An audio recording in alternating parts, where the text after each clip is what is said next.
welcome to the Great Detectives of Old Time Radio. From Boise, Idaho, this is your host, Adam Graham. If you have a comment, email it to me, box13@greatdetectives.net. Follow us on Twitter at Radio Detectives, and check us out on Instagram, instagram.com/Great Detectives. Today's program is brought to you in part by the financial support of our listener, and I want to thank Rod for supporting us on a one-time basis at support.greatdetectives.net. You can also become one of our Patreon supporters at patreon.greatdetectives.net. Thank you to Christine for increasing her Patreon support from the detective sergeant to the master detective level. And also thank you to BookGeek28 coming aboard at the Seamus level of $4 or more per month. Again, thanks so much for your support. Now it is time for this week's episode of Casey Crime Photographer. The original air date, March the 11th, 1948, and the title is Fog. The Anchor Hocking Glass Corporation brings you Crime Photographer.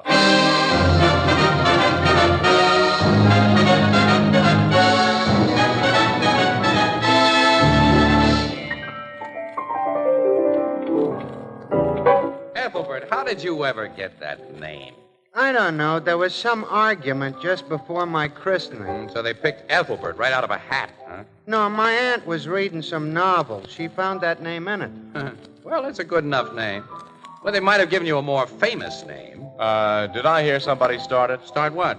Start to talk about famous names. Oh, well, what's your idea of a famous name? That's easy, Casey. Everyone knows Anchor Hocking, the most famous name in glass.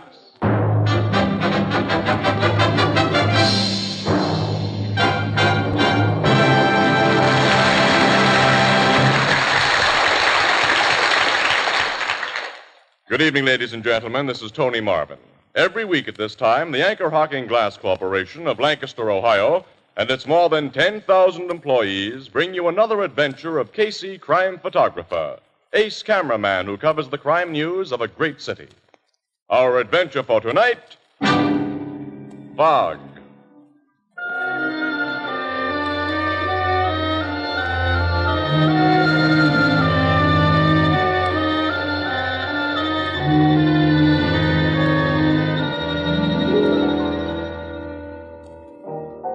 Late afternoon, the Blue Note Cafe, and Ethelbert, the head bartender, completes preparations for the crowd of cocktail sippers that will soon come drifting in. Walter, bring up some more Lemons! Yeah. Oh, hello, Casey. Hi, Ethelbert. Hi. You just come in off a job? Yeah. Oh, where's Miss Williams? At the office. She'll be here in a few minutes. Oh, this has been one of those dull, monotonous days. I haven't got any pep today. I kind of feel that way myself. My sister Edna says I ought to take vitamins. Hello, Ethelbert. Oh, hello, Miss Williams. Oh, Casey, wait till you hear what's just happened. I know. Somebody's fed you a vitamin. Huh? What are you all pepped up about, Oh, I just received an anonymous letter. Anonymous letter, huh? Who from? Oh, one of them without any name signed to it. Yes. Who from? He said. Well, what's exciting about that? It contains a tip, a news tip, and it sounds like a big one. Here, take a look. Well, what's it say? Read it to him, Casey, but keep it under your hat, Ethelbert. You know me, Miss Williams. It's typewritten on plain stationery. Read it. Says here, Dear Miss Williams, an important news story may break at the Pellhaven estate of Willis J. Baldwin tomorrow.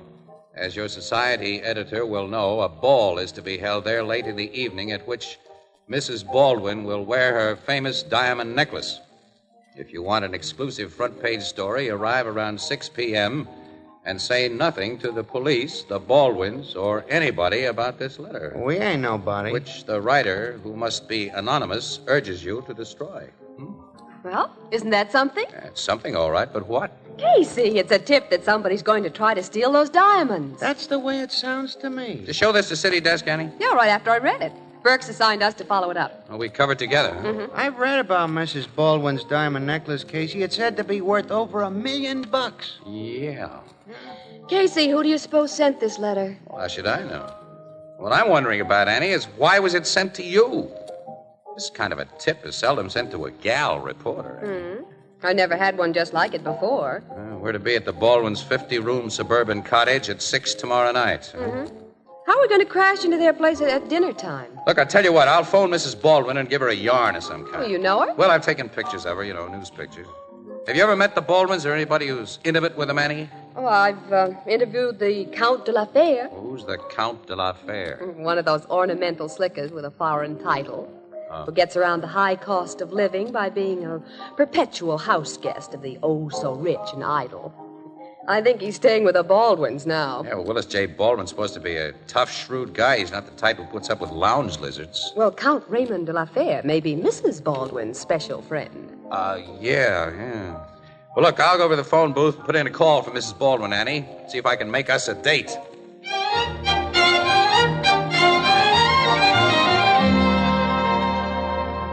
Thanks very much, Mrs. Baldwin. Yeah, we'll be there at 6. Goodbye.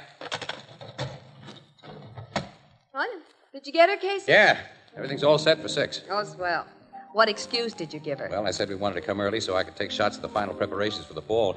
Incidentally, that letter's right about one important item, Annie. She is going to wear the diamond necklace tomorrow night.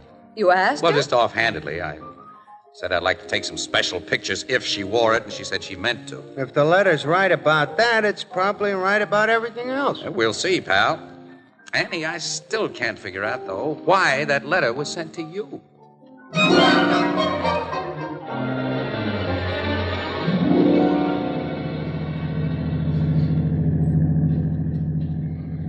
Can't you drive just a little faster, Casey? It's after 6, and we're Can't late. help it, Annie. I can't help it. I can't see it.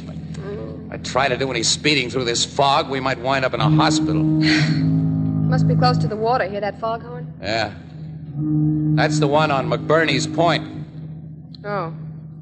Why didn't we check the weather reports and find out we'd run into a pea soup fog, and then we could have started earlier and Stop not... worrying, Annie. We're at the edge of the Baldwin estate right now. Oh, that high wall That's there? right, yeah. It completely surrounds the place.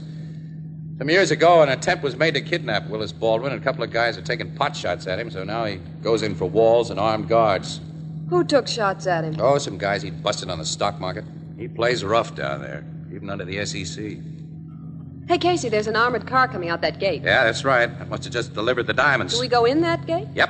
After we stop and give the keeper our names. There he is. Good evening, sir. Good evening. I'm Casey, Morning Express. This is Miss Williams. Here's my press card. Thank you. Okay, go ahead. Thank you. Oh, he obviously is one of the armed Oh, guards. yeah, there are a dozen or more on the place. Not counting Big Tim Blake, Baldwin's personal bodyguard. This doesn't seem to me like a good place to try any robberies. Wish I could see something of the grounds, but the fog's so thick and black. you Yeah, a can't- really slick crook may have done something you wish we had done, Annie. Checked weather warnings.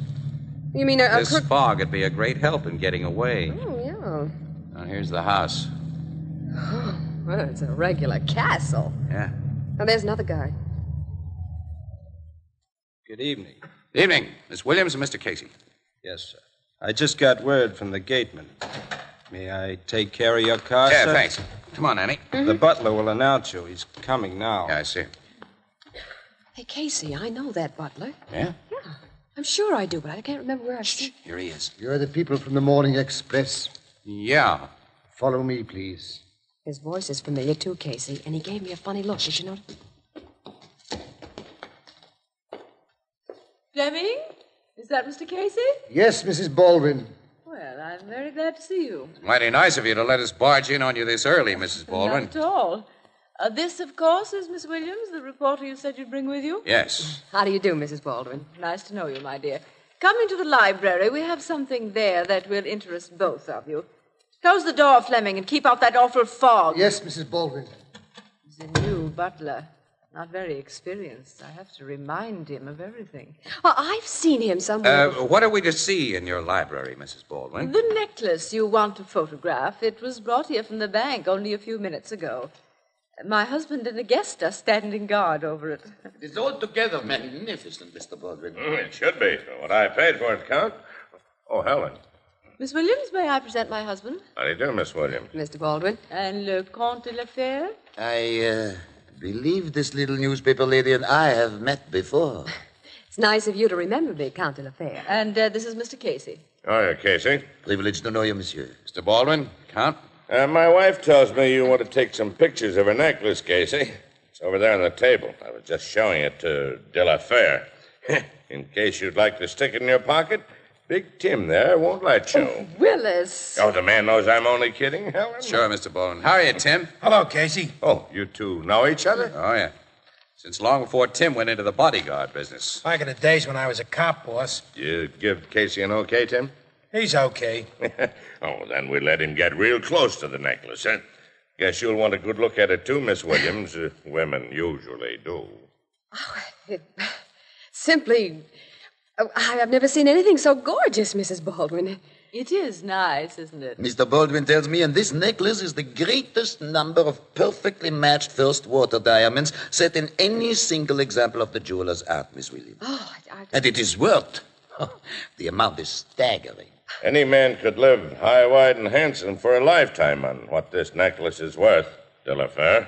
So I imagine. But he'd have to steal it or steal my wife, whom I gave it to, and neither of those things can be done while I'm around. I'm sure it would be quite impossible. Quite impossible. Would you like to take your pictures now, Mr. Casey? Yes, Mrs. Baldwin, thank you. I'm surprised there aren't detectives from your insurance company here to watch this necklace. They're usually around. These diamonds are not insured. What? Not insured? Except for a few days each year, they're kept in the bank vault, and when Mrs. Baldwin wears them, as she will tonight, my own employees, like Tim here, keep them well protected. I never take my eyes off him, boss. I'll shoot a picture of him lying here on the table. No, go ahead. Where's that dumb new butler, Helen? 15 minutes ago, I told him to bring in cocktails. Well, here he comes now, Willis. Why did you take so long, Fleming? I'm sorry, sir. Some matters came up that All right, you're here at last. Bring that liquor wagon over here. There's one picture. Serve the cocktails, Fleming. Yes, Mrs. Baldwin. No, I don't like to drink in half darkness. Why have you got all the shades drawn, Helen? Well, you know I always draw them when there's fog, Willis. It's so dreary to look outside. Oh, then let's have something besides just a few table lamps on in here. Turn on the main lights, Fleming. Yes, Mr. Baldwin. I like to see the people I'm talking to. What's that? What have you done to the lights? I told you to turn more on, Fleming, not to switch them all off. I haven't touched the switch, sir. I hadn't reached it. Now it's so dark I I'll can't get find some it. lights on in here. Tim. Yeah? I found the switch, Willis. There. Well, now that we can see again. What? Mr. Baldwin! The diamonds! They are gone. Tim! I was standing right here beside him, boss, but I couldn't see him. I know who took them. Miss Williams. Now I know who that butler is, Casey. He's the notorious jewel thief, Chris Masters. You're not going to rap me for this. Stop that fellow, Tim! He's jumped through the window! I'll get him. Shoot! He's running away, disappearing in the fog. He's out of sight. I can't see him anymore. I'm going after him, boss. I'm coming with you, Tim. That man has the diamonds. Helen, give orders to close the gates and guard the wall. I'll take care of it, Willis. Come with me, Raymond. I'm with you, Mrs. Baldwin.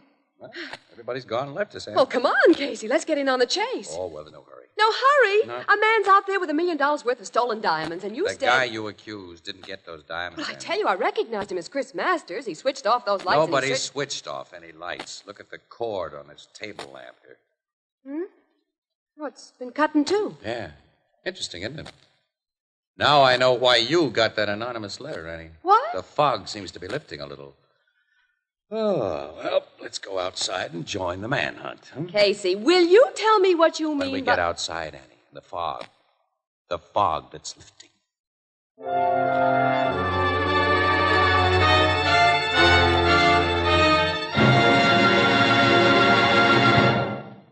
You know, you hear a lot about modern industrial design with its twin ideals of beauty and usefulness. But nowhere is this better exemplified than in the creation of a new kind of dinnerware called jadeite. And it's spelled Jadeite.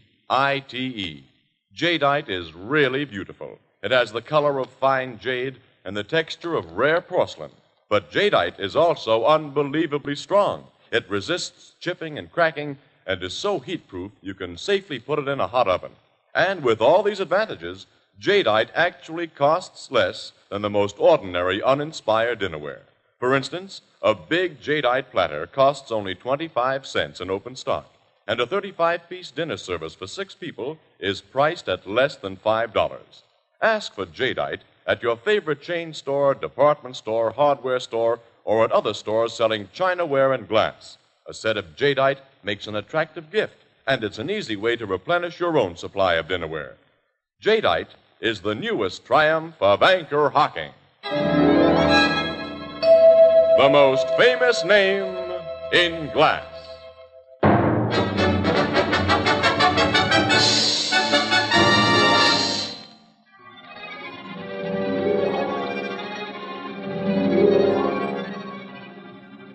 State covers a lot of territory, Annie. I think Chris Masters will be fairly hard to find. Casey, I want to know why you think he didn't take those diamonds. Okay, Annie. Well, it's because he had no chance to take them. The person who sent you that anonymous letter saw to that. The person Yeah, who that sent... letter bothered me. It just wasn't right. When we got here, I recognized Masters under his butler suit and his dyed hair and phony English accent a few minutes after I saw him. You did? Sure I did. Yes, and I was sure he recognized me and you. He wouldn't take a chance on lifting those diamonds with us in the house, Annie. Go on. Someone who was in that library a few minutes ago knew before tonight that Fleming, the butler, was really Masters, the jewel thief. And they figured, correctly, I imagine, that he was planning to steal the Baldwin necklace. Well, that someone decided to get it first, to let Masters take the blame. But this someone didn't want to be the person who pointed the finger at Masters, because that wouldn't look so good. So you were brought out here to make the accusation. The article I wrote on Masters after my interview with him several years ago was featured under my byline. That's right. By Ann Williams. And that meant that I'd be sure to recognize Masters. Wait a minute. He says nobody switched off those lights? Yeah, that's right. The fuse was blown. The fuse was... Yeah. The cord on that table lamp, Annie, had been cut with a scissors and knife, causing a short circuit. When the lights went out, Masters was the one person in the room who I'm sure wasn't near the cord, because he's the one person I was watching. It's that cut lamp cord that makes me certain somebody besides Masters was after the diamonds. Well, if the lights were short-circuited, how could Mrs. Baldwin turn them on? Well, she switched on the main lights, Annie, the wall and the ceiling brackets. They're on a different circuit, apparently. Oh, well, why did Chris Masters do a run-out the moment I told who he was? That seems to prove Well, it it only proves that whoever sent you that letter did another smart piece of figuring. Annie, didn't you mention in your story on Masters that as a jewel thief he lost his head, kind of, when things got hot, and he always did a run-out? Mm-hmm. And if I hadn't accused Masters and he hadn't run, Mr. Baldwin would have called the police, and everyone in the room would have been searched. Uh-huh. Now the thief has had a chance to get the diamonds off his person and into some hiding place somewhere. Well, then the someone who planned all this is either... Count de la Fur, or whatever his name is, Big Tim Blake, or Mr. or Mrs. Baldwin. Well, the Baldwins wouldn't steal their own diamonds, Oh, wait Casey. a minute, Annie. People have been known to stage phony thefts of their own property. Well, sure, to collect insurance, but Mr. Baldwin said the necklace wasn't insured. Yeah, that's right. What do you think about Count de la Fere? Well, $1 million worth of sparklers might be very attractive to a guy like him. Baldwin seemed a little jealous of Yeah, I him. caught that. And you know the bodyguard, Tim Blake, so... Well, I don't know Tim Blake well enough to eliminate him as a suspect. He said he'd been a cop. Why did he leave the force? For the good of the service, the commissioner figured Tim was too willing to use a gun. He shot up a couple of guys that maybe shouldn't have been shot up. Well, be no way of finding out who really got the diamonds if he or she hasn't already hidden them. Oh, he or she hasn't hidden them, Annie. Well, a minute ago, you said that... I said the thief has had the chance, but he didn't take it. What? You see, the person who got those diamonds, Annie, wasn't the person who planned on getting them. Oh, what are you talking about? Annie, when the would-be thief reached for that necklace in the dark, he or she got a great big surprise. It wasn't there. It wasn't there? Well, how do you know? Because I'd reached first. You? Yeah. Meet Raffles Casey, the $1 million bandit. Well, what have you done with the necklace? It's in my pocket. In your pocket? Sure. Oh, Casey. And everybody but you and me, including the would-be thief, is sure that it's in Chris Masters' pocket. Oh. Annie, it won't surprise me if the smart would-be thief does something very foolish very soon.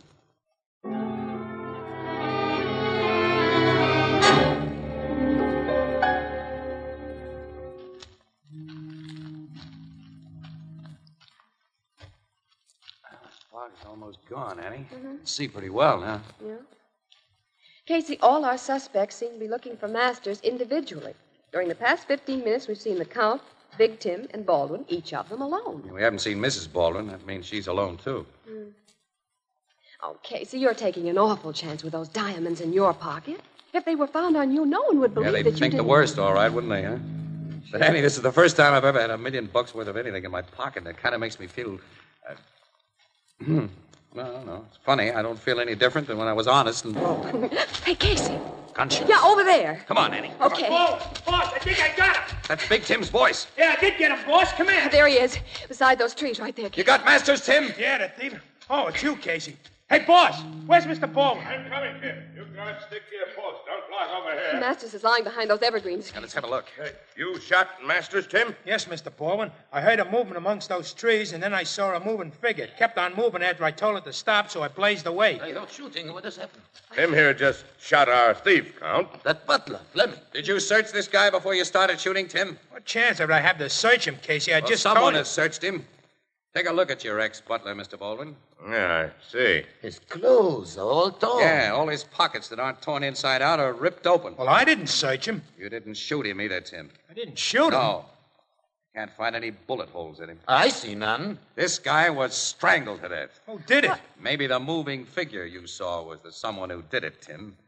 You fired at it from a distance and then found this fella lying here and concluded your bullets had shot him. Yeah, that must have been what happened. Who did kill that man? Count de la Fere, I have a kind of a half idea. You have, Casey? Yes, Mr. Baldwin.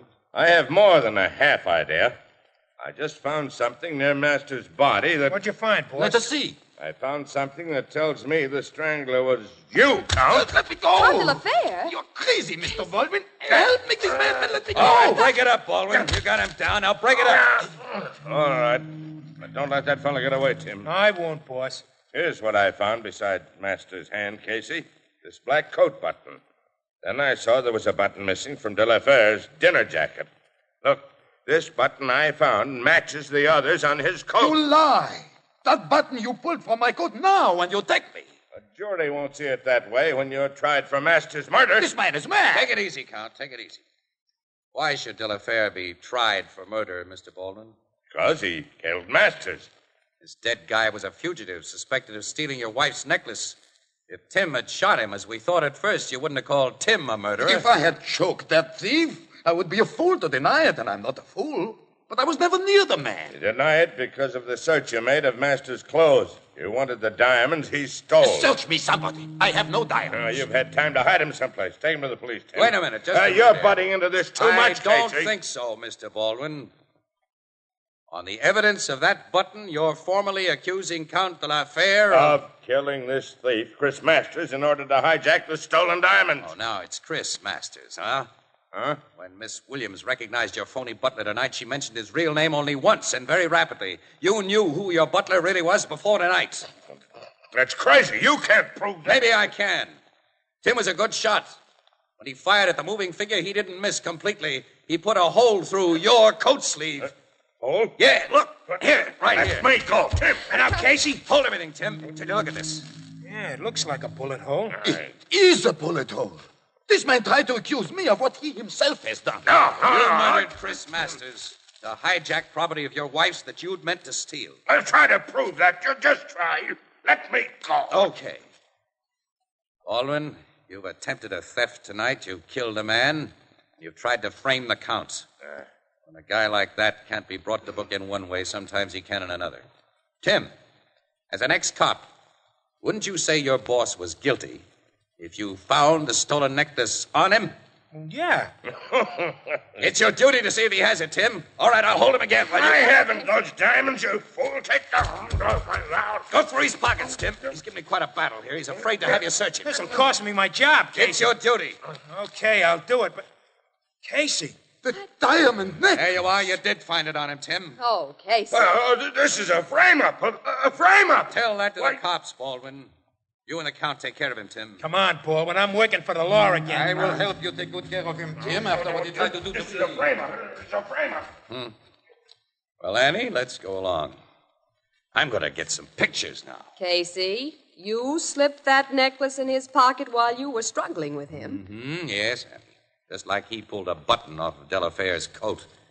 You know, Annie, when you can't trap a crook in any other way, One good frame deserves another.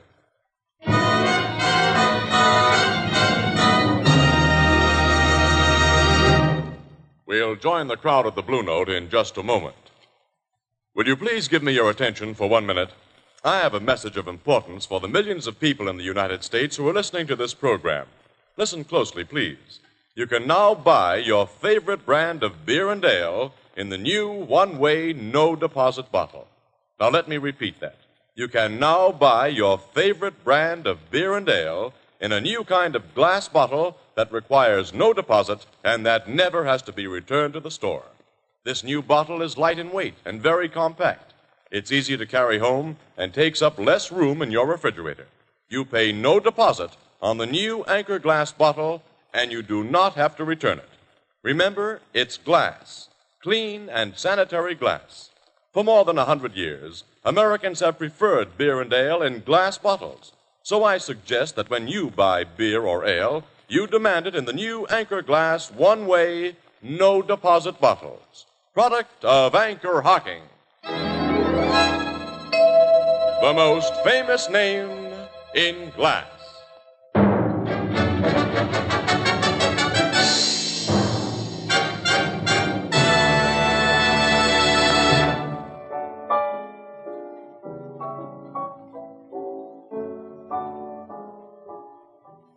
Well, Baldwin confessed after the cops went to work on him, huh, Casey? Yeah, good thing, too, Ethelbert.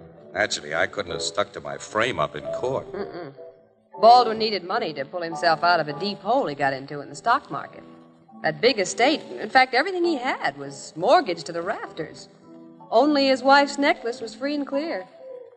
He preferred to steal it rather than ask her for it. Yeah, because he was pretty sure she wouldn't have given it to him. Yeah. Why did he try to frame that Count, whatever his name is? Well, first to cover himself, of course, and then second because he thought his wife was in love with a guy. Baldwin had a big nerve to be jealous after some of the things he'd been doing. What things? Mostly blondes. Yeah? Blondes? Oh. The cops have been digging into his private life. And found blondes, huh? Wow. Tell me more. Well, there was a little chick named Doris. Oh, darn, there's the bar phone. I'll be right back. Blue Note Cafe, Ethelbert speaking. Wow. Huh? You'll have to speak louder. I can't understand you. Huh? What? Casey? What's his name? The fog is entirely gone. Are you in the same room with When the we phone? came in here, I noticed the stars were up. Yeah, I noticed that too, Louder, Annie. please. I can't Spring was kind of in the air, too. Mm-hmm. You know, it's a nice night to be outside. Yeah, it is. It's a swell night to be outside. Oh, no. No, I can't. Well, what are we doing here? You know, we'd be crazy if we stayed here, Annie. Oh, no. Come on, Annie, let's go. We're going, Casey. Oh, mister, you got the wrong number. Tell me about them blonde. Walter, where did Casey and Miss Williams go? Out! Out? Out! Oh, well, of all the... Walter, bring up some more lemons.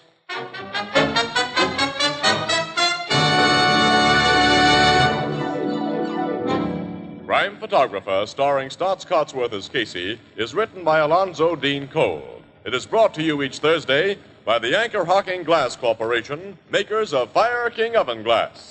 Anchor glass containers, Anchor caps and closures.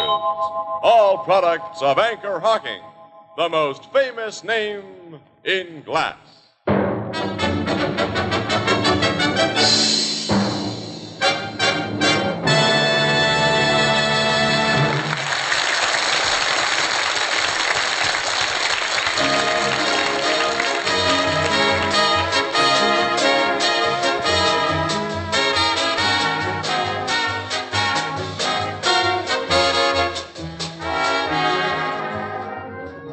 Crime Photographer is directed by John Dietz and is based on the fictional character of Flash Gun Casey, created by George Harmon Cox.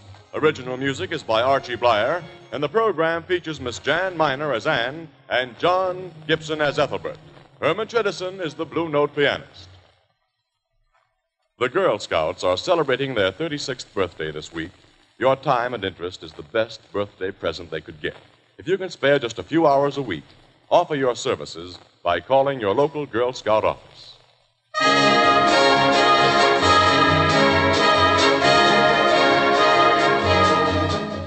This is Tony Marvin saying goodnight for the Anchor Hocking Glass Corporation of Lancaster, Ohio, with offices in all principal cities of the United States and Canada.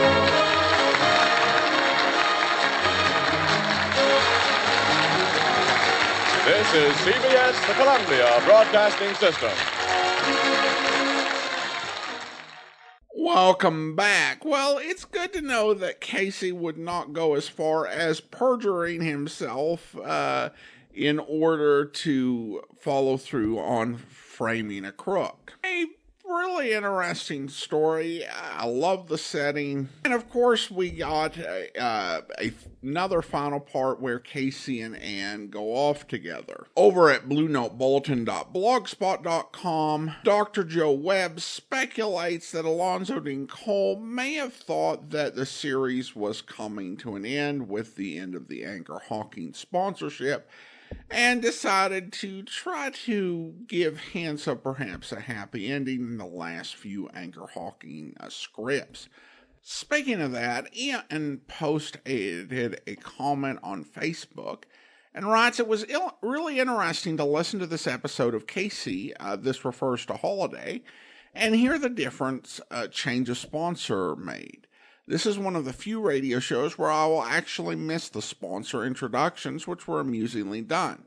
I wonder if the slight changes in these Tony-sponsored episodes are due to budget restrictions or some edicts from the new sponsors." Well, thanks so much. And as to that second question, we will be talking about that more when we get into the Tony run proper next year. Though I think sponsor direction is going to definitely play a role. I will say as well that I do agree that the Anchor Hocking openings are just great. Very classy and fun, easy on the ears listening. I mean, they add some really good copywriting on those Anchor Hocking ads. And Tony Marvin, just fantastic work. Great announcing, great ad reads, and really likable and fun. Without a doubt, these will be missed. They're very hard to top, and nothing that comes afterwards even comes close. But we still have a few more weeks left with them, particularly since next week we're going to be playing our Christmas episode of Casey, and then we'll have 2 more after vacation. And then we have a listener comment from Rod who writes, "Great show, especially when you give the history around it." Well, thanks so much, Rod. Appreciate you listening and supporting the program. Well, now I want to go ahead and thank our Patreon supporter of the day.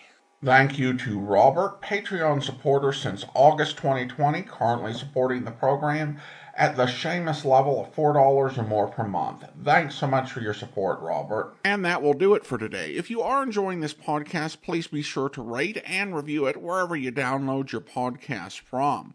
But we will be back next week with another episode of Casey Crime Photographer. But coming up tomorrow, listen in for Jeff Regan, where Anthony J. was on the phone when I walked in. The look on his face said easy credit terms, no money down. No, you won't have to worry about a thing. Not a thing. Just sit tight and I'll send one of my men right out. Yes. Thank you, Mr. Butterfield. Good day. Good morning, Jeffrey. New client. Yes, indeed, Jeffrey. The Lion Detective Agency is on its toes as usual. Nothing like an efficient organization, I always say. You'll send one of your men out? I heard that part of it. Well, now, Jeffrey, there might be other men working for me. If business picks up the way it has been, well, I may have to increase the staff.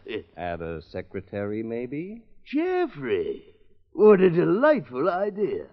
A thoroughly delightful idea. But first we have to pick up the extra business. Your business? Oh, yes, Mr. Butterfield. I almost forgot. You'd better run right out there, Jeffrey. His office is in the Johnson Building, Hollywood. Yeah, and a secretary. Lion, did Mr. Butterfield happen to mention why he wanted a private detective? Blonde or brunette? Fatso, cut it out. Huh? Oh, yes, Mr. Butterfield. Oh, yes, he did say something about a small redhead. Problem. Let me see. Oh, I've got it. He thinks someone is trying to murder his wife. Jeffrey, what would you say to a cute little redhead?